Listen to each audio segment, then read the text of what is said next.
First of all, let me introduce myself. My name is Marcus Flowers, also known as One Marcus Flowers on all social media platforms, aka Flow, aka call me what you want, just don't call me lazy.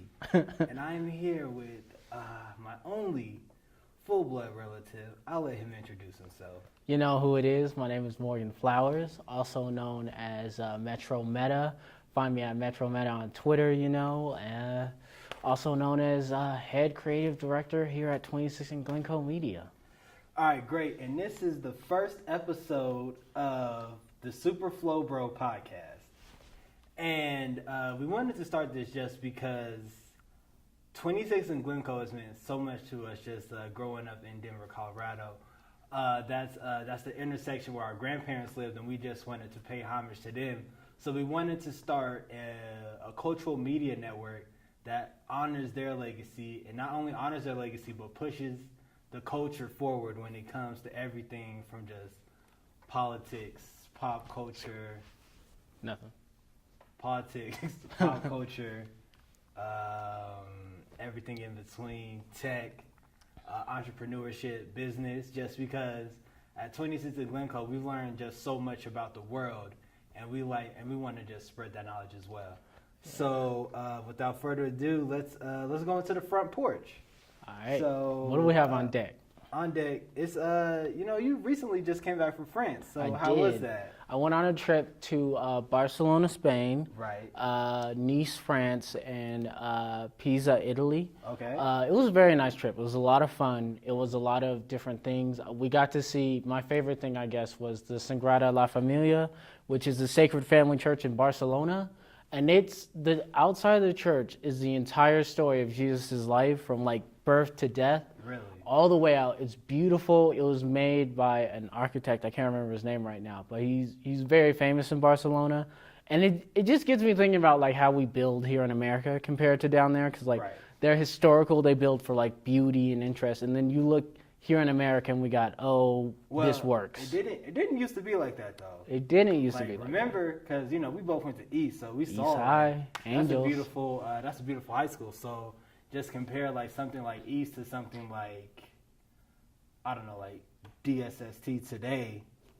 It's just like the differences are astounding. Yeah. So, but nah, that's so. What was your favorite part of just being overseas? just the culture. It's interesting seeing different things. It's interesting seeing how things work. Like, one of the things that was interesting was, like, going out. Like, I was with a group, a lot of them were teenagers, so every night they're trying to go out. You going out in Barcelona can mean something different. Like, in Barcelona, they went out at 3 o'clock in the morning. Like, right. that was, like, the hardest thing, because we get back, we go to sleep, and then I get a call, they hit me on my leg, they're like, we're going to the club. Like, we going to the club. It's 3 o'clock. Like, this is when the club open. You get to the club, you're like, oh, this is when it's open. This is when they turn up. Compared to, like, France, we all tried to go out, but then they're like, nah, we go to bed early. And then Italy was a bit closer to America, where, like, it starts around 9 or 10, and people start getting back at around 2 or 3. But it was a very interesting. How was the food like out there? It was pretty good. A lot of good restaurants and things like that. It was a lot of.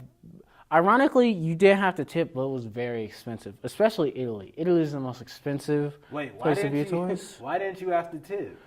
Europe doesn't tip because they Really? pay their waiters. Oh, okay. All right. But one of the things, Italy had a lot of weird things going on. Like, in Italy, they had, like, gratuities and stuff where, like, you were paying for the plate you were eating on, and I was just like, it's a very expensive country. Italy, I think, was the most expensive. What was your least favorite thing about being out there? Least favorite thing? The internet. It's always got to be the internet. You can never be on there. The hotels don't always have working internet, and it's hard to get online and see what's going on. It's interesting, and it's sort of fun being in a bubble, but at the same time, you're just like, what did I miss? Okay. So you talked about how expensive it was out there. Mm-hmm. What did you go on any $200 dates while you were out there, or no? How are the ladies? You didn't play out there? Nah, we were with our group the whole time. And also, you recently turned 21. So I did. Thank you. Congratulations to you for finally making it. It's interesting. It's a lot more fun. It's more fun because you get to just go to places. Well, spoiler alert, it gets boring super fast. Yeah, but it's a lot more different than like when you're not 21 and you're trying or maybe not trying, and it's fun to just go in there and just throw that ID on the table and be like, I got this. And like, right. Okay. So what was the first legal drink you bought? Do you remember? I do remember what it was. It's kind of sad. First legal drink I bought was a Four Loko. That sounds pathetic. Yeah, How did you, out of all the drinks you could have bought, why a Four Loko? All right, let me explain something to the crowd. Thank you very much. All right. I go to school in North Carolina, A&T, Aggie Land for life. But what happens is everything in North Carolina is super spread out. So the liquor store is like a half an hour walk away. So for my 21st birthday, I had a whole bunch of stuff I had to do. I had to go to a school. I had classes and everything. And so I hit up my best friend and like, what can we get to drink? And the only thing you can get to drink that would get you drunk, you have to go to the corner store, and it'd be like maybe a beer and some Four Locos. Right. So that's what I had, was a beer and some Four Locos. And you know, the Four Loko you had was not the Four Loko that I had. Like the Four Loko you have is very domesticated. It's very safe. Now the Four Loko I had was just straight raw. There was like an article I read. They had like articles of crack in it. Like it was super crazy. But congrats again on being 21. Of course. I've taken you to a few places this summer. Well, 2. Yeah. We went to Jackson's after the Rockies game, and we went to the living room. What were the differences between the two atmospheres? Jackson's was more, I kind of want to say white. Right. I want to say, nah, you can say it was very white. It was very sort of like bougie. They had like the rooftop thing. They were right across from Coors Field, and I'm sitting here like, okay, I guess that. And then the living room was more like laid back. They were playing like old jams. There was a bunch of old heads sitting around. No business in the club. It was very interesting. All right. Which one would you rather go to? Like, let's say like you get paid, it's Friday. Which one would you want to go to? It depends, because Jackson did have that deal when we were going on, where like all the drinks were $15, all you can drink. We're not. First of all, before I say this, we're not sponsored by Jackson's. We're just stating facts. Podcast talk about. Of course, if Jackson's wants to throw us a bag, we're not gonna deny that. Yeah. But we're saying if you go to Jackson's on the weekend, it's $15 all you can drink. Yeah, that's a hard deal to beat. Right. Especially. Well, also, hate to interrupt, I haven't taken you to Lit, I haven't taken you to Purple Martini, and I haven't taken you to Goodness. So those are three different parties that you definitely What's your favorite bar here in Colorado? My favorite bar here would probably have to be, I don't know, I'm kind of like a geek, so I like 1UP a lot. I went to 1UP. I went to 1UP yesterday. The only thing about 1UP is like you feel kind of like a loser if you're there by yourself. Yeah. And so like, I was there yesterday. Like, I like rolling like Dolo and just like, oh man, I want to grab a beer for like a happy hour, and they have good happy hour deals. Oh yeah. And so just going to like 1UP by yourself after a while, like, this is pretty lonely. But like I like 1UP because like they have like the wrestling going. I saw you talk about the Overwatch League you watched there. We'll get to that later. Get to that later. I'm excited for that. But yeah, so yeah, that's about it. Congrats on turning 21 again. Let's get into some topics. Let's walk into the living room. So first up, Chance the Rapper owns his own media entity. That is interesting. Now I have a few mixed feelings about this, just because Chance the Rapper is very. He's not for everyone. He's a very cup of tea. So let's say so recently Chance the Rapper dropped like four songs. And on the song, I Might Need Security, he said, I got a hit list so long I don't know how to finish. I bought the Chicagoans just to run you racist bitches out of business. Now, that's interesting because I don't know if you know the history of Chance the Rapper. He always prides himself on being the people's champ. Just like, I'm independent, I do my own thing, I get what I want, I do what I want, I got the Apple deal by myself. But in reality, Chance isn't very independent. Like, he has a machine behind him. And so that's why I find that interesting. I also find it interesting because Chance the Rapper does not like criticism of himself. So, for example, MTV, it wasn't a hit piece. They were talking about how his one of his songs or his albums weren't that good, and he threatened MTV with a lawsuit, like, "Hey, this is like defamation of character. I'm gonna come after you."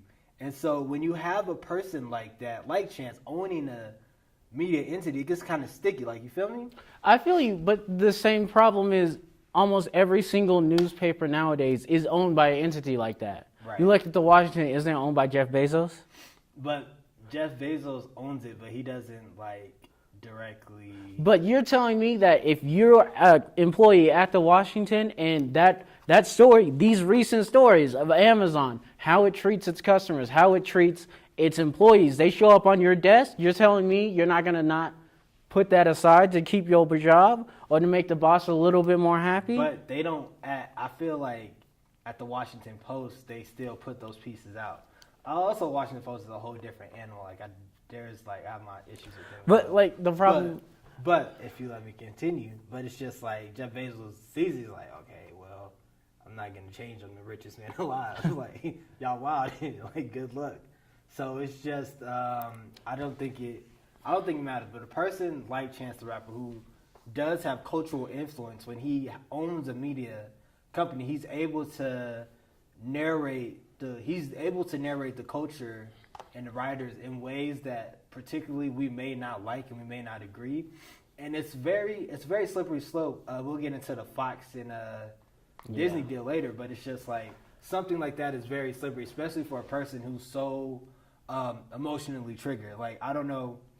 He recently, first of all, shout out to Chance the Rapper for getting engaged to like his the mother of his child. But some guy was just joking on Twitter. He's a writer. He said Chance the Rapper just proposed to his girlfriend with his shirt off in the backyard. Like, that's the best you can do. And then Chance like DM'd him like, "Bro, you bugging. I'm richer than you. I'm going to be richer than you. Don't worry about me and mine. We good." And so it's just like a person who shows those type of traits, who's not open to criticism or even taking a joke. It's hard for me to see that you would run your own media entity and be like fair balance. And also, let's not forget, Chance the Rapper supported Kanye West. And then he said, once Kanye really got off, he was like, "My bad, y'all." But he didn't say why he said "my bad." He just said "my bad," which like goes to prove like when you're not being held accountable, we're going to get into that later. When you're not being held accountable for your actions, like people are going to not even feel some type of way, but it's just like people are just not being held accountable for their actions. But that's everybody nowadays. Right. And I think the most important thing we have to remember is every media entity has their different spots and their different like falters. Like, that's why you have to be big when you're talking about like sponsorship deals and stuff like that. That's what the law is for. But when you're looking at media entities, you need to keep that in mind at all times. Like, where is their money coming from? Because today, the newspaper isn't a profitable business. If it's not for people like Jeff Bezos and Chase the Rapper who wake up one day, they got millions of dollars and they're like, "I'm going to own my own newspaper because I read too many books when I was little," or something like that, then these sort of things then the newspaper is going to go away. And that's very important to how we run our society. So I think it's important that you do need to try to hold them accountable, but at the same time, you have to realize these people, they're human, and just write it down. Like, you see the Chicago Inquirer, that's Chase the Rapper's thing. If they're talking about his album, if they're talking about music, then you need to keep that in mind that, oh, Chase the Rapper might have had a hand in this. Or if you're talking about the Washington Post, they're talking about like stores or the economy. Oh, Jeff Bezos might have had a hand in this. You need to keep that in mind because there's always something else on the other side. True. Okay, moving on. So we go from Chance the Rapper. Let's switch it up. Let's talk about the Migos. But more importantly, Offset. First of all, congratulations to him and Cardi B for having their child Culture with the K. Oh gosh. That's not oh gosh. Like, hey, I'm with it. I love children who are named like Harry Potter spells. Like that just like that's like super dope. If I ever have a child, like I gotta name you something like Alakazam flowers or something crazy like that. But that's like, so congrats to them. Also, Quavo and DJ Khaled. But more serious. He got arrested for gun charges. Oh god! And so I think he's been in hot water before. We hope everything with him goes together. But yeah, that's about it. And also, if we're going off of Offset getting arrested, Drake recently pushed back his Aubrey and the Migos tour. How do you feel about that? Now, did he push it back because Migos went to jail? We don't know why he pushed it back. Well, I don't know why. I would assume it was because he put him in jail. In Denver, he pushed the Saturday date back, but he canceled the Sunday date completely, which kind of makes sense because tickets weren't really moving like that. So, I mean, it makes complete sense to me. Like, I get it. Like, why? Like, as fun as Denver is, it's not like a place where a big name hip hop artist like Drake. That's what I also is want to talk going about, to be wants to spend 2 days in Denver when he can make more money in like a hotbed like Houston or Dallas or Atlanta or Charlotte or somewhere like that. But why isn't Denver as big of a hotspot as it is? I think it's just because no, don't get me wrong. There is a big like black culture here. It's just that I think major artists don't see it that way. Like, yeah. They see Colorado, they think weed, cowboys, skiing, country, stuff like that.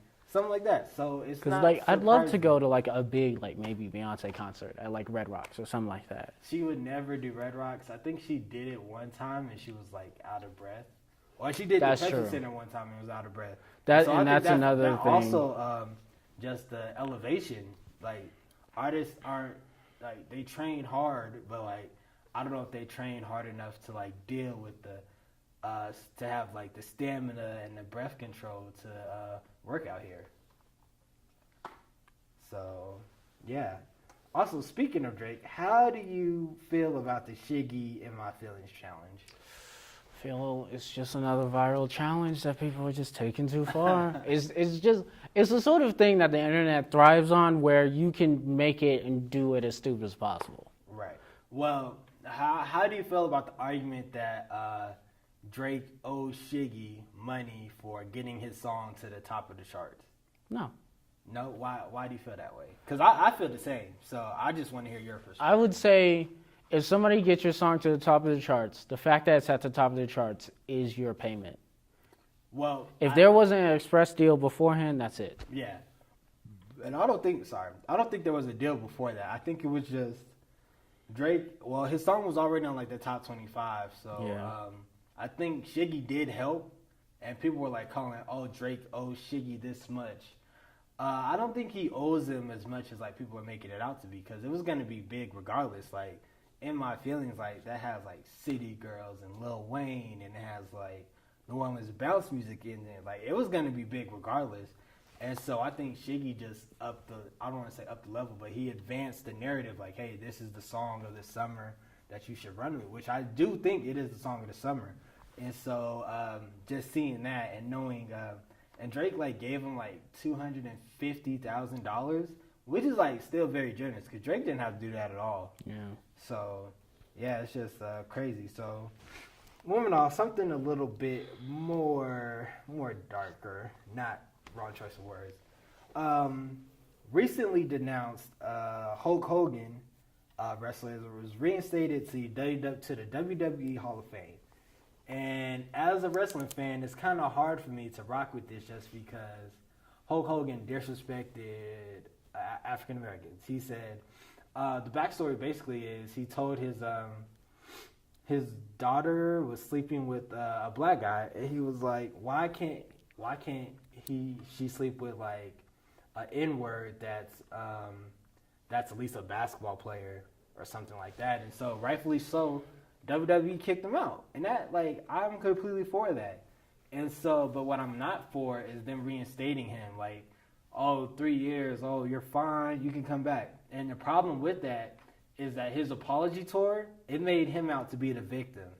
Like, he was like, oh, because it was a secret recording. It was like him and his mistress. Yeah. And so it was just like, him like, oh man, if I knew I was being recorded, I would have said that. So it's just like, so what else do you say when you're not being recorded? Like, I'm sure that's not the first time you said it. It probably wasn't the last time you said it. And so it's just like, and they made it seem like Hulk Hogan was like he was like done an injustice being kicked out. But it's like, when you disrespect the whole culture of people, it's like you deserve to face those consequences and stay there. But consequences don't matter today. Like, we live in a world without consequences. Our president on tape said, grab him by the expletive. And nobody said anything. Right. He's still president now. Right. He did that before he was elected. You know, wasn't like 46% of white women still voted for Roy Moore? Yeah. We live in a world where the consequences for what you do is people are going to be mad for 5 minutes. That's the consequence. Yeah. Well, yeah, and the other thing that I did not like was Triple H, who's COO of WWE. Great guy, great person. I've been in the same room as him one time. Didn't talk to him, but super cool. Heard him talk a few times. But he made it seem like it was social media's fault that Hulk Hogan was in trouble. And then what I didn't respect was Mark Henry, who's a black wrestler from like 1990. Well, I don't want to say from. He's like still active in the WWE, but he was like, he gave him his stamp of approval. So it's like, hey, I'm the black guy. This is cool, and it flies. And it's just like, it doesn't fly because Kofi Kingston of the New Day said something, and so did Titus O'Neil, who's his own wrestler, and they both made statements about that. And Bobby Lashley, who's from Colorado, he said, it doesn't matter to me what he does on his own time. And that all makes sense to me. But it just rubs me the wrong way. And it like sucks that we're in a society like this where we can't be like nerds and feel safe, like, you know? But that I think is part of the problem, is that the black community on the whole, especially when we get into like nerdy stuff, doesn't watch and doesn't participate in that as much as I think they should. True. And it's not just with wrestling. It's with comic books. It's with movies. It's with esports. You know, like in all of Overwatch League, there's one black guy. There's like one black guy on this contract. That's crazy. There's 2 full teams of Korean players at 3 full teams of Korean players. One of them, which is 2 teams together, one black guy. And even when you look at the sub scene, there's not that much more. And I feel like part of it is that the black community, we're the sense of cool. We're the cool group. Right. And we sort of like barge ourselves out from being in those groups. But when you're the cool group, you get to decide what's cool and what's not. And black people, we're really good at looking cool. You look at one of the most popular, you look at fighting games, the fighting game esports scene. It has a lot of black people in there. And they're cool. They're big. They like wrestling. They look like regular like guys. They look like they go to the gym every day. They look like regular people. And they're the sort of faces you sort of want in esports. They're like, oh, here's a real athlete. And he comes out and he looks like an athlete. And you're like, that's what esports players should be. But we as the black community don't connect with like nerdy things, even though we should. Because a lot of the times you look at things like Harry Potter and fantasy books and all these other like nerdy things, half the time they're talking about things that have to do with us. They're talking about racism. They're talking about things like class systems and what it's like to be in the out group. And we are the out group, and we should be helping tell those stories and helping share those stories. True. So great way to end that on. Moving on. So James Gunn, director of Guardians of the Galaxy Volume 1 and Volume 2, is gone from Marvel. Do you know why he's gone? It was those old tweets that he did? Yeah, so basically he just, he was like, it's part of that frat boy culture from like 2007 to like 2009, 10, when you wanted to be noticed, you just said something so crazy outlandish just to get noticed. And so he made a few pedophile jokes about grown men having sex with children, which of course is like weird in general, but like he just like was trying to make a joke out of it, and Marvel got him out of here, which it makes sense because Marvel's under Disney. Disney's like a kids company, so it makes sense. I don't like the way they're doing this for multiple reasons. First reason is because the only reason why those things got dragged up was because he said stuff about Trump, and conservatives got mad, and they pulled that out. And now conservatives know that they can do that to get rid of directors and people they don't like. They tried the same thing with the creators, with Dan Harmon from Rick and Morty. They dragged up his old stuff, but Cartoon Network stood by him. They tried the same thing with Trevor Noah from The Daily Show. They dragged up his old jokes. And I don't like the president sets because then they're going to keep trying to do that. And it's especially bad for comedians because it's part of the job of a comic to sort of push the boundaries and find where the line is. And you know when you're young and when you're first starting out, those are going to be the worst people at finding those boundaries. I'm not saying that there needs to be like a line, but I feel like there's a difference between saying, oh, I think grown men should be pedophiles and trying to find a joke out of it. Because there is a way to do dark humor. Rick and Morty is one of the biggest shows ever, and it's a show built on dark humor. And I would just say we need to be cautious of doing that, especially companies like Disney. Because let's be honest, Disney is not as clean as they like to portray themselves now. Oh yeah, their founder. If we were to go back in Disney's place, they were not going to look as good. Yeah, true. So speaking of Disney, Rian Johnson deleted 20,000 tweets, which smart. I can't blame him. When you're on Star Wars, I mean, you just gotta delete it. Like, who cares? Like, I'm sure if you go back to something I said in like 2009, 2010 on Twitter, it probably was like super crazy. That's the problem. Is the internet doesn't sit. But like the chance is like I've grown just as a person. So like what I necessarily thought in 2010, I don't think now. Like I'm not the same person from 8 years ago. And so, like, I think it's unfair to judge a person by that, just by doing that. But shout out to him shout out to Rian Johnson for just being ahead of the game. I think the main difference between, say, like maybe Rian Johnson and the whole Hogan thing is you can see that he's trying to make an effort. Yeah. He's cleaning his area. He's adding people of color and people of race to the movies, and he's changing things around. You see that he made an effort to become a better person. I think that's a big reason and a big difference between the two. Yeah. Okay. And just last thing we're going to talk about, did you see the Titans trailer? I saw the Titans trailer and I saw the backlash. All right. So before we get into the trailer, let's just get into the racism. So Anna Diop, do you know her name? Just go Diop. Anna Diop. Yeah, Anna Diop. She plays the character Starfire. And she received backlash for playing Starfire, who has like orange skin. And so I just been scrolling looking for tweets that said it. Here's one that says, "Stop reaching." The picture below is Starfire. What DC is giving us is a streetwalker. Hashtag not my Starfire. Hashtag SJWs are ruining everything. Hashtag CommonSgate. Let me stop you right there. I am so tired of this, and I'm so tired of geeks doing this, especially me as a gamer. This happens all the time. Right. And I think part of the backlash is that people naturally assume things are as they want them to be. And a similar backlash happened many years ago with the Hunger Games. You remember the Hunger Games? Yeah, with, what's her name, Ruby? Yeah, with Rue. And when the movie was cast, they showed that Rue was a black female girl, and the internet blew up. They're like, she's not black, And then when people go back and they read in the book, they see that the book said that she was dark skinned. She was from like District 11 was just a black district. Everybody like there was black. It was the South. Like, and district was Florida. And what that tells me is that a lot of nerds just automatically, unless you put in giant letters, "This is a black person," assume that this person is going to be white. And they're saying, well, she's not orange. Well, we don't want President Trump walking around on the screen. Like, we don't.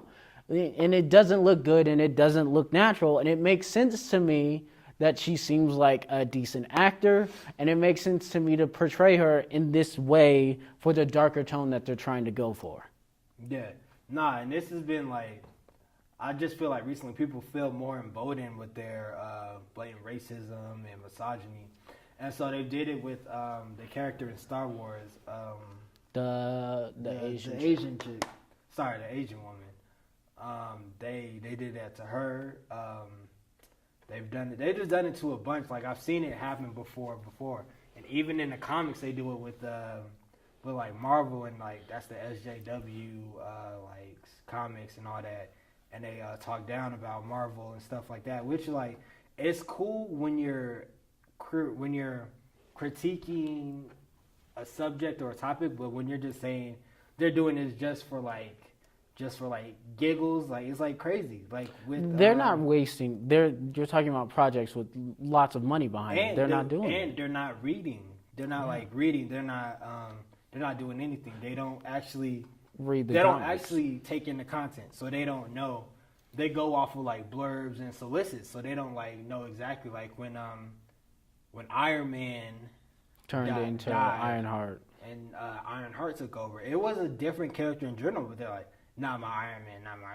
What happens when they go see the Avengers and I go to my local comic shop and I want the latest issue of Iron Man, but they used to give me Ironheart instead. But it's like that's not what it's supposed to be. Like comics are supposed to be something for everybody, and they're supposed to grow and change. And I think part of my problem I have, especially with this generation, is we're so obsessed with nostalgia. Right. And this is very prevalent in the superhero scene, is we're so obsessed with nostalgia and we're so obsessed with the way things used to be that when they change things even a little bit, people freak out, you know? Right. If Batman were to show up in like a white costume, the internet would just light on fire. That's not my Batman. Batman doesn't have a white costume. How's he supposed to be the Dark Knight? Blah, blah, blah, blah, blah. Right. And it doesn't matter the context. It doesn't matter what's going on. They want Batman to be Batman as he is right now for the rest of their lives until they die, and even then some after. Right, right. You're a little nasty.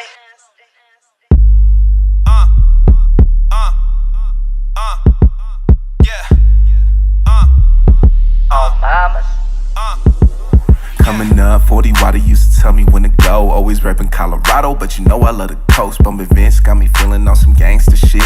Got a man, but you still wanna take a sip. Like, bitch, you thirsty, please grab a Sprite.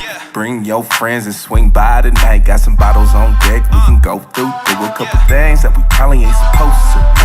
Drop it down, Pick it up, shake it. Wear my favorite outfit. what's that? Naked, flexing on the gram. Swear that she a model. Do it like that, double tap, get a follow. Working for $1, doing everything she can. Popping bands like they my collar. Now she calling me the man. Say something for real. Say something for real. Baby, you know what to do. Say something for real. Say something for real. Quit playing, baby, you know what to do. Say something for real. Starting off slow, the fast with the motion. Do it like you need that promotion. Tryna play it cool, but damn, you provoking. All night, you damn right with stroking breasts. Then a butterfly. Come with me, you won't ever need another guy. No, the grass is always greener on the other side. Need a man to put it down on your body right from the window to the wall with it. Booty so big, I could fall in it. Got a mind of its own and I'm calling it. Give it here, I'ma leapfrog in it. We don't fuck with basic. No. Will you get replaced with? Yup. Done with asking questions. Now just show me you can shake it. Say something for real. Say something for real. Baby, you know what to do. Say something for real. Say something for real. Quit playing, baby, you know what to do. Say something for real. Say something for real. Say something for real. Say something for real. Baby, you know what to do. Say something for real. Alright, cut. Great work, everybody. Is this water? Need that back, though, man. For real.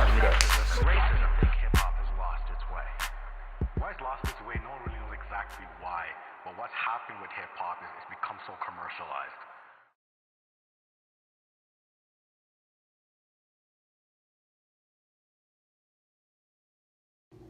Pape made this. Damn, that's lit. Welcome back. Well, don't welcome back. We just came from break. Let's hit this kitchen then. We're in the kitchen now. So main thing, San Diego Comic-Con. Do you want to start with the trailers first or some of the news that came out? Why don't we talk about your news first? Because I have some more obscure stuff. Go. Okay. So the biggest thing that I like coming out of Comic-Con is in October, Marvel's releasing X-Men Black, which is going to be 5 different one-shots with different villains. And so it's kicking off with Magneto, X-Men Black Magneto. And it's written by Chris Claremont, who, I don't know if you know, but he's basically the architect of X-Men. The way the X-Men are now is because of Chris Claremont. So that's just the biggest news I took away from that. Also, it's crazy. Did you hear about what happened to Tom King, who's the writer of Batman? No, what happened? Okay, so Tom King had to have bodyguards. Ooh. Because fans did not like the way he was going to, the way he married, Catwoman. Which goes back back to what I say. So, yeah, he had to have bodyguards. So that was, like, crazy. Like, people are, like, stupid. Like, it's wild. Next, the other thing from Comic-Con I took was just Gail Simone, who writes the current run of Domino, who was excellent on Deadpool, who's done like work here and there. She's going to be in charge of Lion Forge's Catalyst Prime, which is going to be their universe. And I don't know if you know about Lion Forge, but it's like I don't want to say it's black owned, but it's like a minority owned comic company, and it's going to be, they have like Superb, and they have other titles like, I just said Superb. I can't remember off the top, but I know Superb's my favorite, so that's the main one. So like that. So what did you get from Comic-Con? Well, there's a few things I got from Comic-Con. I watched the trailers, of course. Right. And I want to talk about those a little bit later. But there was a lot of other stuff. If you watch, like, I follow a lot of the different cartoons and things like that. Right. Steven Universe got dropped a new episode where we got to see White Diamond, which was amazing. You guys should check that out. They also said that Steven Universe is getting a movie, which is pretty interesting. Titans just got a movie that came out, I think it was like this week. They announced a few more stuff for Young Justice, which looks very interesting. They dropped a new trailer for that. Right. And one of my other things that I liked was the new Shuri comic that's going to come out, Shuri from Black Panther. Right. Black Panther's sister is going to be written by a writer. Her name is like Nita, it's like Okorek it's another African name. And I'm very excited about that because that is an author she wrote a one-shot on Black Panther, which I heard was very good. I read her Akante books, which was sort of like a magical world book, sort of like Harry Potter meets Africa, which were amazing. And she wrote she's very much sort of what people associate with the Afrofuturism genre, which is what Black Panther is. Right. And so I'm very excited because I also know that she has a young black daughter, and she's writing about a young black girl. It's supposed to be amazing. Right. You're right. I'm super excited to that. All right, so let's get into these trailers. All right. So I want to talk about Marvel didn't drop anything, did they? No, they're waiting till my fault. They're waiting till D23. D23. Oh, Disney. Do you think Marvel's gonna go away from San Diego? No, yeah. I think they're gonna go away from like releasing because they have Disney now. But yeah, so let's get into these trailers. You want to talk? How about you choose a trailer and then I choose a trailer? Well, I have a hot take about the DC trailers. All right, say it. Oh, just in general? Yeah, in general. Okay, say it. I don't like them. Okay, all right. I'm not to say that they're not. Okay, all right. So why don't you like? Let's talk Aquaman. Why don't you like Aquaman? And it's my same problem with all of them. Is they're great trailers. They look like they're going to be great movies. They look like they're going to be Marvel movies. They look like they're going for the same sort of like comic sort of funny time. Like, oh no, everything's bad, but look at Star-Lord's dancing in the background. Right. And they're going away from the darker theme, which I know you like. But I'm going to say this. I did not like the darker Well, because you were mad about Titans. I wasn't. Why? So why would I like that? But here's my problem with this lighter tone is Right. it is going to probably be better. These movies are probably going to look better. I feel like I wish they would have kept with the darker tone and just worked on making better movies. Why because would you want the darker tone where you couldn't see anything? Well, it wasn't just. It was like walking in. You saw Suicide Squad, right? But did you see the original Marvel movies? The camera work on those things are awful. The saturation is awful. Which one? The original Avengers. The original Avengers, the okay. original Thor. There are thousands of videos online pointing out how they just point-click video. And they did have a darker tone. They did have a darker theme, but I'd rather they workshop it and fix it because I don't just want more MCU. And I think that's the problem with, it's the same thing that happened with the cowboy genre is everybody's going to get stuck doing the same thing because they know it works. And we're going to get tired of this. And I would have liked a more... And it's not like a darker superhero movie doesn't work. We know it works because that's what the Batman trilogy was before this. That Batman trilogy wasn't really Batman. It was just the cop in a bat suit. Like, yeah, but it was still a darker tone. And I feel like I would like to see more experimentation with this, which is part of the reason why I like the Runaways and like Cloak and Dagger, because they experiment more with making a hero like genre TV show or movie instead of just making this same like Marvel movie where most of the comedy is from people just laughing when things shouldn't be funny. True. And all right, let's get into these trailers. All right, all right. You're just going on a tangent. Hey, all man. right, so first let's start with Aquaman. What'd you think? It looks good. I do remember reading not the New 52 Aquaman. It reminds me a lot of the New 52 No, Aquaman. I do. Did you actually? I got it wrong when I said it on Twitter. I think it's Throne of Atlantis.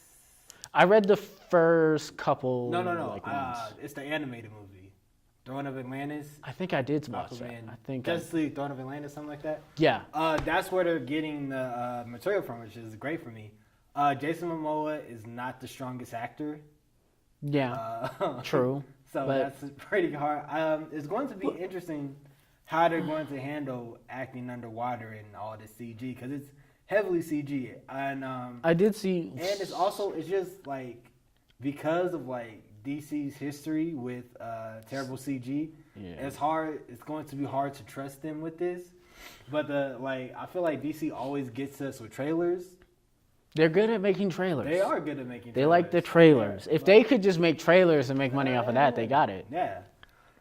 But yeah, so it's just going to be interesting to see how... I think they're going to play down the water aspect. I think from what we've seen in the movies, what it's going to be is they're going to be underwater and then their hair is going to be flowing a bit. And that's sort of going to be the CGI because that's what it's looking like. Oh, before they're changing it from the DCU to DC World. I feel like that's better. That is better just because the DC Comics in general doesn't work as a connected universe because DC, as you know, they've just like bought characters from everywhere. Yeah. Like they bought characters from this company for like the past like 60 years. And so like trying to get all these different stories and make them linear just like doesn't make sense. And especially when you're not pulling from like the singular source, when you're pulling from like Elseworld versions like Injustice and like Flashpoint and things like that, like it's not gonna work. So I think it's going to be just a great change of tone just to work where you can have like a Snyderverse, you can have like Patty Jenkins with Wonder Woman. They don't have to be directly connected. Just like because in the comics like in New 52 in the Justice League, Batman was a guy at one point, but in his story he was like battling the Joker. He was like losing to the Joker. So I think that's a good change of pace. And I think one of the other things, and I don't know if this is like who's in charge or just because they're on the back foot compared to Marvel, is DC seems more open to experimenting with movies. Like they have that new Joker movie that's in the works now with different writers and stuff. The only thing about that Joker movie is that it comes out 3 weeks before Wonder Woman. I didn't say they were good at planning. That means I don't. Either that means that they don't have faith in Wonder Woman, which wouldn't be surprising, or that they just think the Joker is going to be that much good they can just brush Wonder Woman aside. Which is crazy because out of like that first those first few films of DC EU, Wonder Woman has been the stronger one. Yeah. And I think that might show more to the fact that I don't think they have as much faith in the Joker movie. Yeah, or it could be they just don't have as much faith. Because it does seem like more of an experimental, like, hey, we're just going to throw some stuff in the blender. It seems like they're more putting a couple cool names behind something than seeing what's going to happen. But it does seem like they're more open to, like, experimenting. Like, they have the Birds of Prey with Harley Quinn that they're also working on. Right. And so they have, like, a million different projects going on. And I'm like, how are they going to fit this all in? I think their solution to it is, they're happening somewhere. Right. Which I think is a better fix. Yeah, okay. But back to Aquaman. I think it's gonna be good. I mean, it could be good. I feel it's gonna be a movie. Like, it's alright. Like, I mean, I'm not excited about it because I've never been a huge Aquaman fan. But I think that's the biggest benefit of this movie is that it's Aquaman and nobody's ever been a big Aquaman fan. Like, Aquaman has his fans, but when you talk about Aquaman, like, to the general public, like, you go to somebody on the street, you say, hey, you excited for that Batman film? He knows who Batman is. Right. He's excited for Batman. You talk about Aquaman, he knows who Aquaman is, but also at the same time he's like, yeah. As the running, like, oh, Aquaman. He can't do anything. And I think that's where its benefit is that nobody has expectations for who Aquaman is going to be. Right. They're like, if this is good, we're going to be happy about it. Okay. So next, Wonder Woman, 1984. Of course. I think that's going to be amazing. Just Patty Jenkins gets the source material. She gets Wonder Woman. And I was listening to a podcast and they talked about how they were at Hall H during the presentation, and they talked about how just Patty Jenkins just gets it, and how like Wonder Woman has like this convoluted source material from 60 plus years. She reminds me a lot of Kratos from God of War, where it's just sort of like just a bunch of mythology that they just put in a blender. And so like. Jenkins has the knowledge to know like what they can use in modern times and what they can't use. Like her old weakness. Yeah. Like, don't bring that back. Yeah. So, that was stupid. I'm super excited about that. And last but not least, I was really surprised about Shazam. It does look fun. It looks like a lot of fun. It looks like it's gonna be their version of Ant-Man. It looks like their version of Ant-Man. It looks like they're taking what's that movie, Big Little? It looks like they're taking that movie and saying what would a superhero version of that would be? Which is what I want more of. I want what would different types of what would a musical superhero movie look like? Stuff like that. And it looks very fun. It looks very interesting. Right. And I think it's gonna have a lot of childlike wonder. Where what would happen if a child had superpowers? What would he do? Yeah, definitely. I think it's gonna be great. I mean, all DC can go is up from here. They could go lower, but I mean, I just think the bar's so low for them right now. That a good movie if an average movie, if Aquaman does okay, they'll be all right. If Aquaman clears 500,000, which is a huge huge thing to just guess. They'll be fine. But at the same time, you have to remember, this is Warner Brothers backing it. And it's not like Warner Brothers has anything else going on besides maybe their Monsters universe. And that's shaky. Yeah, that's shaky. But that Godzilla trailer did look fine. It looked good, but I'm telling you, even if these movies don't work out, they're going to, if anything, if none of this works out, they'll just back Wonder Woman and just make a Wonder Woman verse. Right. Which would be perfect because then she could finally get her own game. Yeah, definitely. All right, so the kitchen's closed. Let's head to the dining room. Denver Mayor Michael Hancock is apologizing to the entire city, in particular to his wife, for the sexually suggestive text he sent to a female police officer on his security detail years ago. This happened in the first year of the mayor's administration, after a campaign in which he faced questions about soliciting prostitutes, an allegation he denied. The mayor spoke tonight with our Chris Vanderveen. A little embarrassing? Yes. Why? You have to, apologizing to my wife and family, to Detective Branch Wise, to the people of Denver. This role I play in my family and for the people of Denver is very, very sacred and important to me. I give it everything I have. And I never want to embarrass this city and I certainly don't want to embarrass my wife and children. I've done that here. And that's why it's important for me to lean in and take responsibility. Okay. All right. So Mayor Hancock. Let's get into it. So before we begin, if you're not from Denver, Colorado, I don't want to say if you're not from. If you don't live in Denver, Colorado, this may not affect you, but it'll be fun. Like, you may not care as much, so it'll be fun. You can speed forward. Nah, listen, it'll be fun. It's cool. But first, full disclosure, we do have connections with Mayor. Well, let's not say we have connections. Like, we don't have like close connections, but like we've known him. Like, Didn't Mom used to teach him? We don't. She did not. We know a person who used to work with, who wrote a book with him. Yeah. Let's just keep it at that. All right. So basically, we first heard about Michael Hancock back in 2005. He wrote a book with then Colorado Senator, I think he was like Majority Whip. Majority Whip Peter Seagroff, and it was called "Bridging the Gap." Being a political leader during his times, or something like that. It was a good book. I actually reread it a few days ago. It was, it was cool. It was a cool book.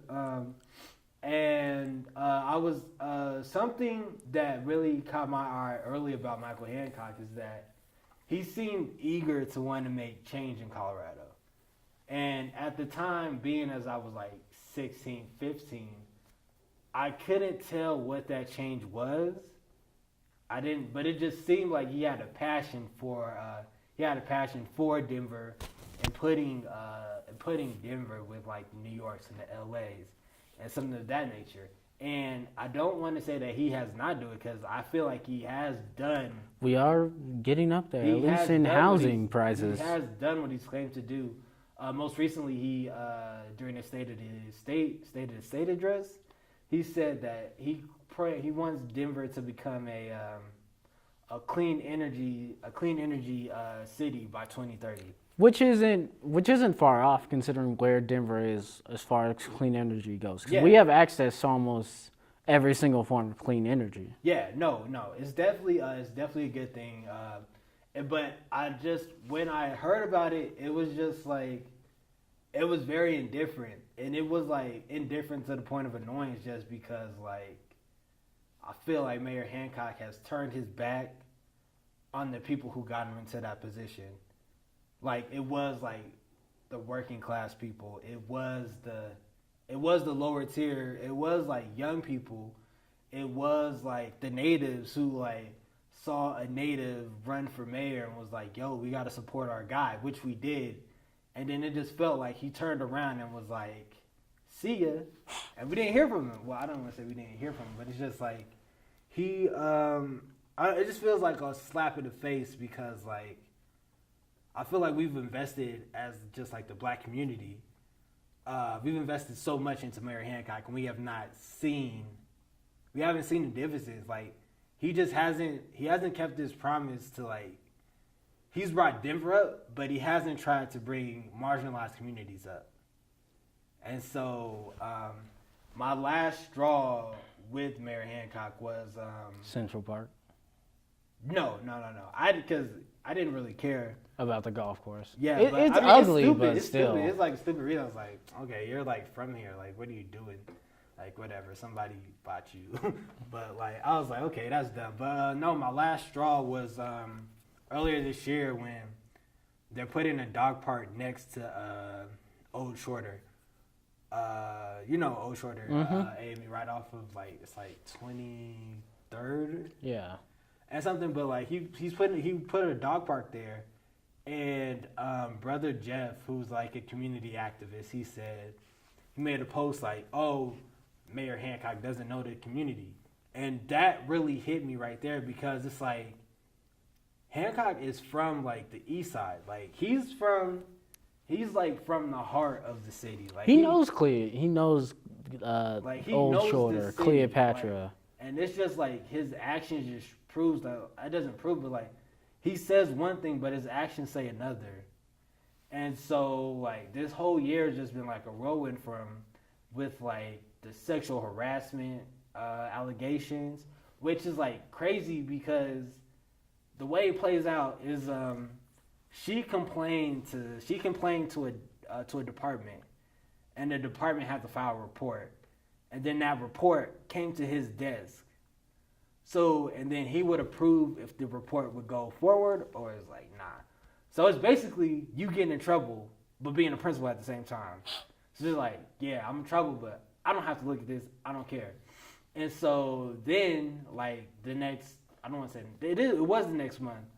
Like, you know, his son got pulled over and, like, was saying all that craziness to the cop. And it's just like, you forget where, it's like he forgot where he was. Or who he is like, from. It doesn't matter. It doesn't matter who your father is. At the end of the day, you're still like a black man. So for you to be like talking crazy at a cop, like you gotta know, like you can die at any second.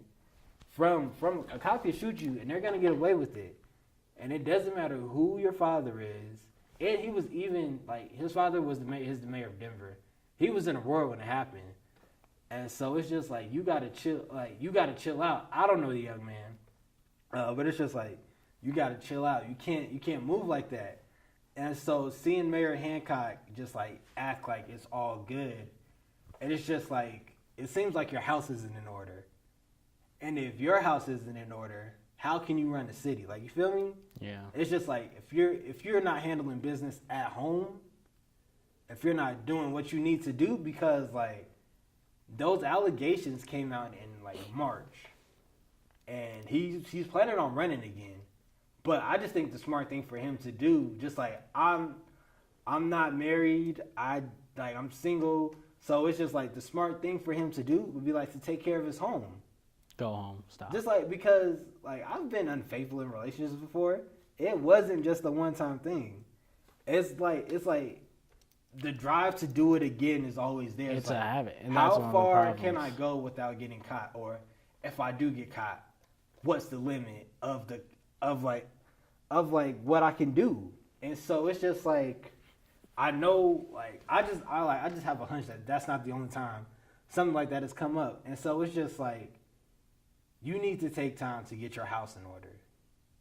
And so like I get you have a job to do, you want to run again, you have like big plans for the city, but it's just like if your house isn't in order, why would I want you to run the city? Yeah. Like you feel me? Like am I bugging for that mentality? No, it should be the way things are, but at the same time, there's an old president's quote I don't remember. It was like president's daughter was like smoking on the roof, and he said, "I could either be president or I could raise my daughter. I cannot do both." And that's sort of how politicians sort of run their life nowadays. Is that I'm gonna focus on being the best politician I can be, and everything else be damned. And I think it's a problem because it's the same sort of work mentality that America has sort of adopted, and a lot of cultures have adopted, and it makes for a toxic like household. It makes for children who have parents but aren't being raised by parents, and it sort of leaves everyone else in the wayside. And when you do that, you start to forget because like your household, that should be your connection to like your old community, your old life. But when you say be damned everything else, you forget who you are. Right. Yeah, but no, it's just like, I don't know. It's just like, I feel so just like indifferent to him. Like, he could just say like, yo, we have the cure for cancer. We found it in Denver. I'm like, okay, I mean, like, you still don't have your house in order. Like, all right, it's cool. Like, Jay-Z had to move across the country for his life to get back together. And if you can't, like, I don't want to tell, like, I know, don't take advice from me because I'm not in your shoes at all. But it's just like, it just seems from an outside perspective, you should want your life to be together before you try to change other people's lives. Like, that's what I'm saying. Like, I'm sure, because he's been, like, in the city forever, I'm sure he can find a job doing something else, something that he loves to do. But, like, I just don't think mayor's it for him. Like, it's just like, I just don't see what more he can contribute where I won't question, like, okay, you did this, and that. You uplifted the gentrifiers that came here. But what about the residents who were born here? who were like, we on our way here, we passed by a old Section 8 building. It's just like, where are those people gonna go? Like, it's just like, it's like crazy seeing how like the city's changed. It's becoming like Seattle too. The city changes, but it doesn't change for marginalized communities. And so Mayor Hancock is a big part of that. And so it's just like he needs to be held accountable for, just like being held accountable. So it's just like you can't keep moving forward without knowing that, hey, I did something wrong. I made these promises. I haven't kept them. And it's cool if you want to be out here like dancing and being at Juneteenth with us and a Black Arts Festival and the Jazz Fest. Like, that's cool. It's cool to have fun with us. But you have a job to do, and you're not holding up your end of the bargain to the people. Don't play me and smile on my face. Yeah, definitely. Yeah. So, said about that. All right, let's go on to the second part of the dining room. Disney Fox deal. All right. So, how do you feel about this? All right. Conflicted because at the same time I am excited to have. I'm not as excited for the X-Men. I always felt like the allegory for the X-Men was a bit messy as far as it comes to like the Black community. I think a better allegory would be like Children of Bone from. But you got to think about the time. I'm thinking about the time, but I'm just saying like part of the problem, and this is a problem I have a lot of times when white writers try to write for the Black community, is that they always try to go to such lengths to put themselves into the story as if they were to write it as it actually is, nobody would get it. It's the same problem I have with like To Kill a Mockingbird and stories like that. But I am excited to have the X-Men in the Marvel Universe. I am also excited to see how they could re-add them in there. I think that's going to be the biggest writing. If they can add the X-Men back in, I think that'd be the biggest writing sort of trick that they could ever pull off. Because it's a pretty amazing thing to do. At the same time, I do sympathize with the people online who are saying like Disney basically got its fans to champion like them becoming monopoly over like this space. Yeah. So I don't necessarily care that much about like the X-Men in the Marvel Universe. I'm more excited for the Fantastic Four to be there. Do you think we're gonna finally get a good one? Yeah, no, I feel like the Fantastic Four fit more in the Marvel mode. That's the first family of comics. But I've seen a lot of people saying that like this is gonna kill like creative freedom of Fox, and it's just like Disney is by Lucasfilms and they bought Marvel. And I didn't really see like their creativity. I don't know what happens on the inside of the companies, but just from like the finished product, the content that they put out, it doesn't seem like Disney was like, don't do this, don't do this, don't do it. It doesn't feel like a Disney like movie. Think like at the same time, like Marvel has like Jessica Jones, where it deals with like alcoholism and like murder, and then they have like Cloak and Dagger, which deals with like all that stuff. So it's just like I feel like the creative, like people like worried about creativity, but it's just like I don't think it's that big of a deal. And also like Marvel doesn't really interfere in their company's running creative content. It's just like they're the overall umbrella. And also Fox doesn't really do anything creative anymore. I wouldn't say that, but when's the last time you were excited? What was the last like Fox big thing? I can't think, but you can't think of any. And also, Fox wasn't giving movies to like marginalized people. They weren't giving movies to people of color. So it's just like when I see like people of color creatives like mad about Fox doing this. Disney doing this deal and how like people are gonna be erased, is like they weren't giving you an outlet, a platform in the first place. Yeah. So you shouldn't feel bad. Like I mean, but also it's Fox. Like I don't expect them to give them a platform. And I think I think Disney has more of like what I would like to call like a hands-on, hands-off approach. Right. Sort of like what Sony does with their gaming studios, is that they get to decide what they do, and Disney doesn't care as long as they make sure it's really, really good. Right. And I think that's a great way to like sort of run the creative gambit. And Disney doesn't really focus in on things until they start focusing it on children, in which case then Disney starts paying attention. That's when like big old giant Disney opens up his eye and says, okay, you're saying you're going to do this to children, now I got to watch you. Which I think is a great way of handling it, because you are dealing with children. You do have to be careful. And it's not to say that Disney hasn't gotten away with amazing things. Have you ever watched Gravity Falls? The cartoon animated show Gravity Falls, it's aimed at children, made by Disney, but it got away. It reminds me a lot of like the 90s, like Courage the Cowardly Dog stuff. They got away with a lot of things. If you ever want to see people just go mad crazy with like body horror and animation, I'd say watch the Weird Mageddon Final. It's amazing what they're able to pull off. And at San Diego Comic-Con, Disney did talk about their 2 new shows are coming out, one of which, it's like Owl City, Owl House. That's gonna be more of like a darker like child show run by the same people who sort of made Gravity Falls. So it's not like Disney's really keeping creativity that much in a bottle.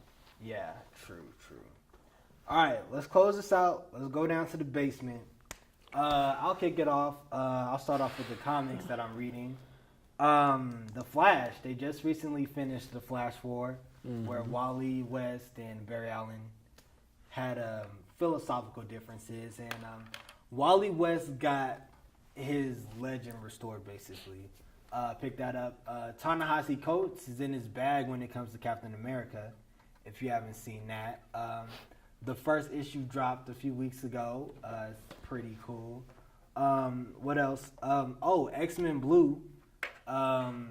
Magneto finally turned on the kids from the past. It's crazy time travel. X-Men is amazing. I'm reading that. Batman, so actually talk about Batman and X-Men Gold. So Batman and Catwoman were supposed to get married, But they didn't.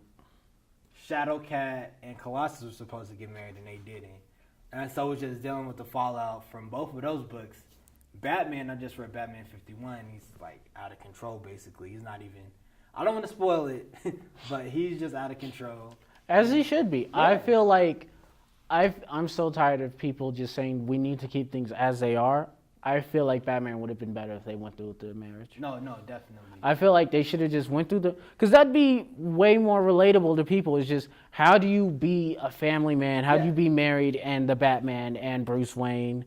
And how do you like reconcile those things? And I feel like it'd be better for both comics and Batman in general if they had just sucked it up, just suck up the internet hate and just do it. Just go through with it. Okay, and I'm also reading Superman by Brian Michael Bendis, my mistake. His first action comics just dropped. The New Titans series with Robin, Kid Flash. Can't remember her name. This Broly guy, and you got a new team, didn't you? Yeah, it's a new team. I'm reading the new Teen Titans. I'm also reading the new Titans with Dick Grayson, Raven, and that's pretty good. That's all I can think of off top. Fantastic Four, they're coming back in 2 weeks, and 26 and Glencoe has something to do with that. Or not do with the release, but we're doing something around that. And we'll release that at a later time. But yeah, that's about it. What about you? For comics, I've been reading Ms. Marvel Kamala Khan, my favorite Marvel character. And I will remain, I think, the best Marvel character.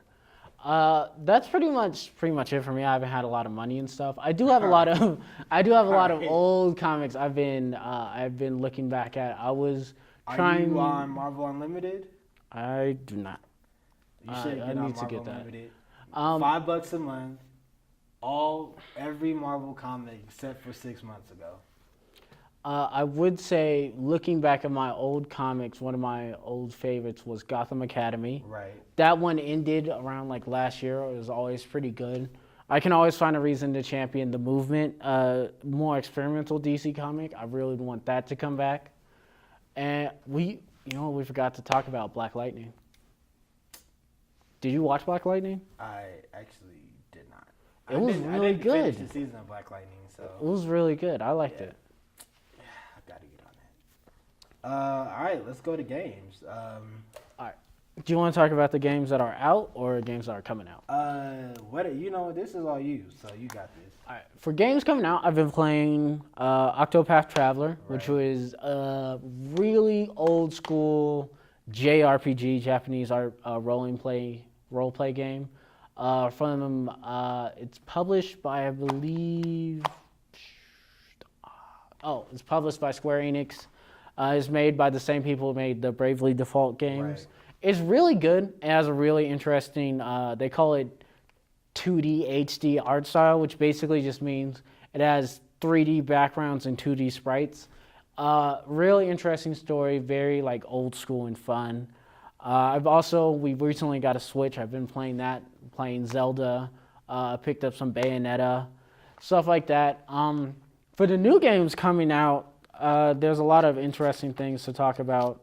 One thing I want to get your input on is Pokemon Let's Go. Yeah, I'm actually pretty excited for Pokemon Let's Go. Yeah. I got to get a Switch so I can just transfer all my Pokemon and Pokemon Go to the Switch. Because you're one of the OG Pokemon players. How do you feel about them getting rid of wild battles? Because that's been a lot of controversy in the Pokemon community. I like change. I don't really care. I mean, it's good. It's a good refresh. I would say I do like the change. I am still excited for the more core Pokemon game that's coming out next year. Yeah, I'm more excited about that one too. They announced this one is just a cash grab, and I can see it. But even still, one of the big, I'd say, benefits of Nintendo is even their cash grabs are still 10 times better than everything else. Other things I would like to point out is Call of Duty Black Ops 4 coming out this year.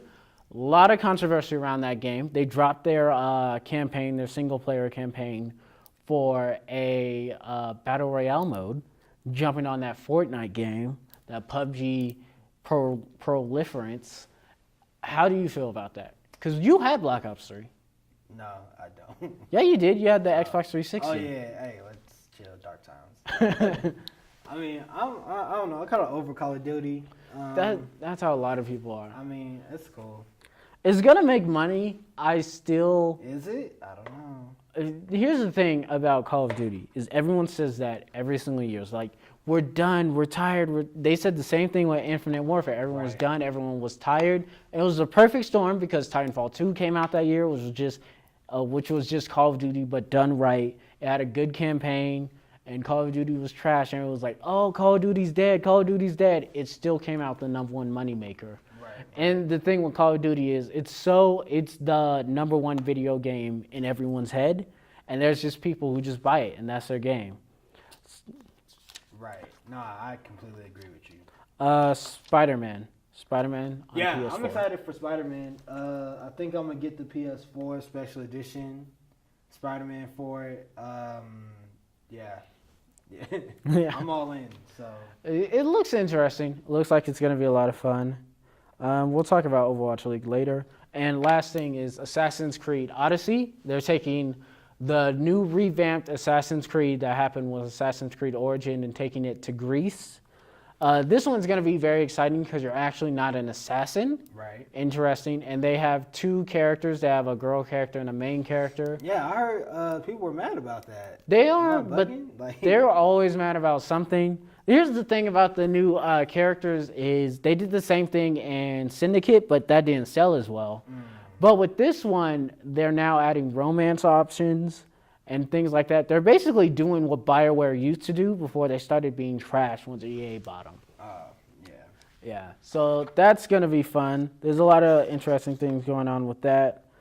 And then finally, the big horse we got to talk about, Red Dead Redemption 2. Right. First current generation Rockstar game coming out this year.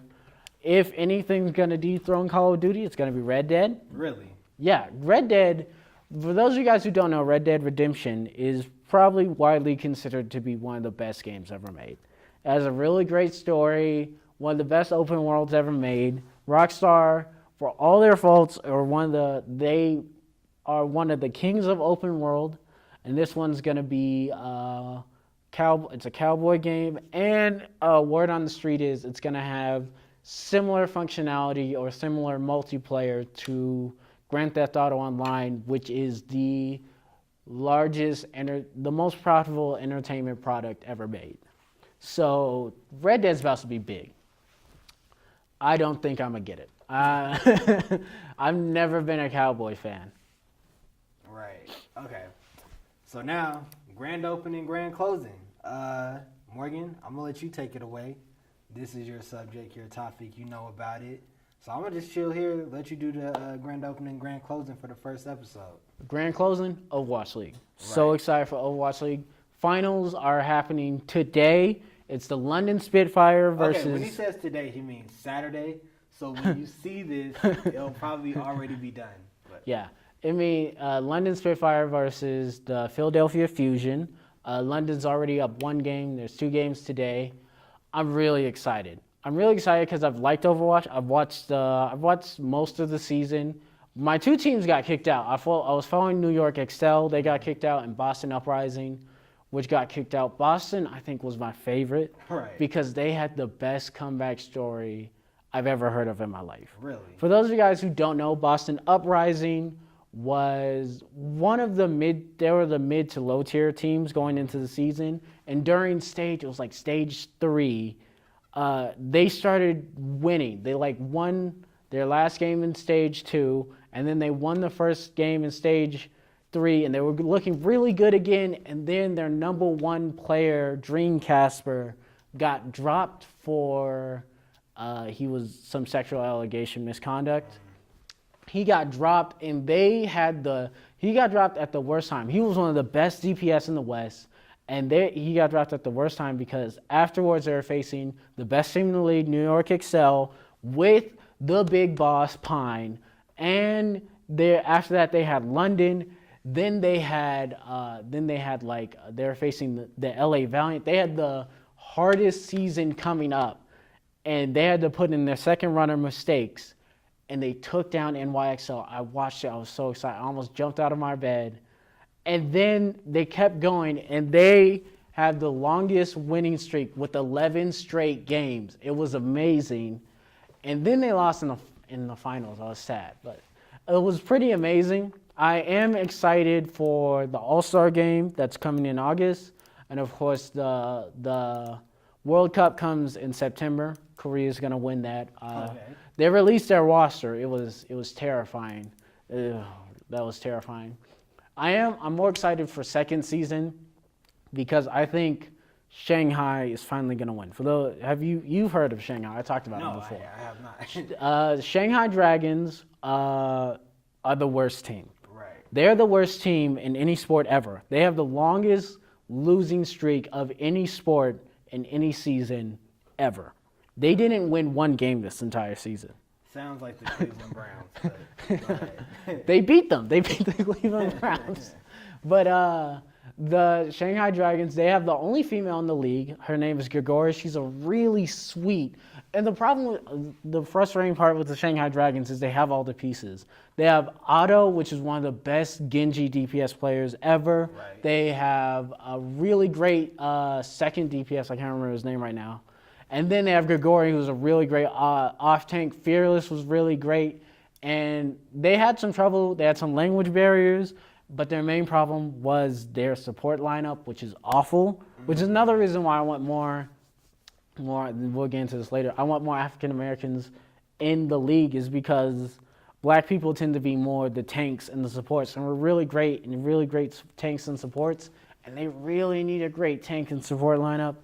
Some people are just straight up saying they need to drop them, and I don't think they're gonna drop them. At least they won't drop the Korean players. They might drop the Chinese players. They did, however, there was a few leaks going around that there's a new China team coming out, a new Paris team coming out next season, along with a few others, which I'm excited for.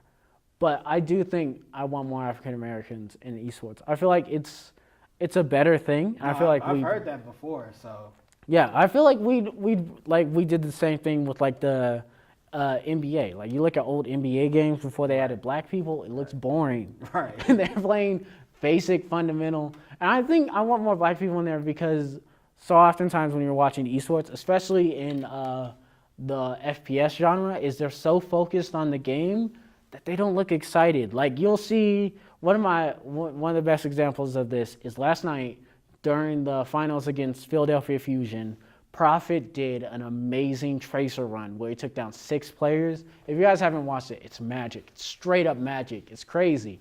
He's going all over the place. He takes down 5 players, basically gives his entire team the point, stops an entire push by himself. They cut the camera to his face, and you just see this stone-faced Korean kid looking at the screen with no emotion whatsoever. And it happens all the time. And I arguably say they should just take away the face cams because they never emote. And I think that's something that the black community, we're always excited when we do stuff.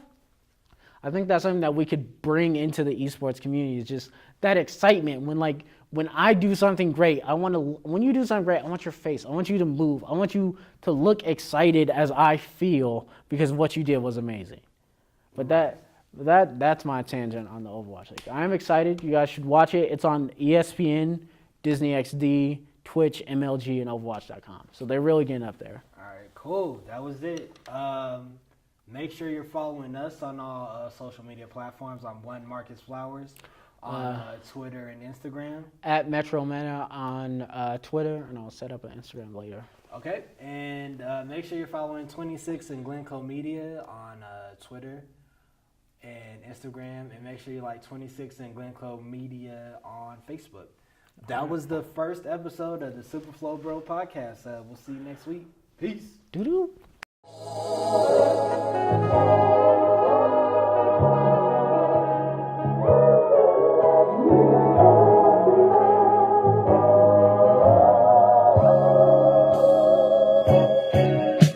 Are we sick of being broke? Cause everybody here is sick of being broke. All my niggas here is sick of being broke. All my women here is sick of being broke. Cause everybody here is sick of being broke. Say fuck it, go take a risk, nigga. Can't live my life being this, nigga. Tryna play it safe, that's some shit, nigga. So it's be broke and get rich, nigga. See the money ain't it all but fucking right. It's gonna help me get through some shit, nigga. Ain't got a dime, that's a trip, nigga. Shoulda had you throw like a disc, nigga. So the option simple, nigga. Just figure what you gotta do to go get figures. Don't stay still like a simp, nigga. Better rise up like a blimp, nigga. Cause your mama struggling ain't a lick, nigga. So go run a place at the pick, nigga. See the world is yours, get your shit, nigga. If you don't shoot your shot, then that's a miss, nigga. It's funny, the money it come as soon as you get on your shit, nigga. Quit running, cause broke ain't no fun. Just man up and get on your shit, nigga. In the mirror, I had to say this, nigga. Ain't Bruce Jenner, don't turn bitch, nigga. So I had to flip on the switch, nigga. Cause I'm sick of broke. Let's get rich, nigga. Sick of being broke. Cause everybody here is sick of being broke. And all my niggas here is sick of being broke. All my women here is sick of being broke. Cause everybody here is sick of being broke. So we sick of being broke. Everybody here is sick of being broke. All my niggas here is sick of being broke. All my women here is sick of being broke. Cause everybody here is sick of being broke. And keep in mind, that health is wealth, so don't stress yourself over this, nigga. Shit, I'm fine. And I'm at the bottom, so it gets no worse than this, nigga. Still I grind like a clock, yeah. Cause over time the shit about to switch, nigga. Hey, you niggas thinking like this, nigga did what he said. Now that's some shit, nigga. Man, it's wild when you ain't got shit, nigga. Cause you always feeling like some shit, nigga. But it turns out I've been a shit, nigga. And I'm at the mountain, let me pitch, nigga. Switch, nigga. Never that, but I had to do something quick, nigga. Cause I'm sick of living in the sticks, nigga. Slaving day to day just for rent, nigga. Cause I'm 9 to 5 making 15. When you think about it, ain't shit, nigga. Plus these motherfuckers wanna touch your face and try to talk to you like some bitch, nigga. Sick, nigga. Like you got a knot up in your stomach type of sick, nigga. But my pops really start to itch, nigga. Cause I'm sick of broke. Let's get rich, nigga. We sick of being broke. Cause everybody here is sick of being broke. And all my niggas here is sick of being broke. All my women here is sick of being broke. Cause everybody here is sick of being broke. I said we sick of being broke. Cause everybody here is sick of being broke. Yeah, all my niggas here sick of being broke. All my women here sick of being broke. Cause everybody here sick of being broke. And I don't care if you're sliding down a pole or got a stethoscope or slinging dealing dope. You better get the dough. You gotta let them know this money's all around. Just go and get it though. Now it can come fast or it can come slow. Just once you get a hoe, just make it make mo and help your people and show them all the road so it can psycho. Just like the white folks, just get it right though. We sick of being broke, so let's get the dough. Let's get the dough. We sick of being broke, so let's get the dough.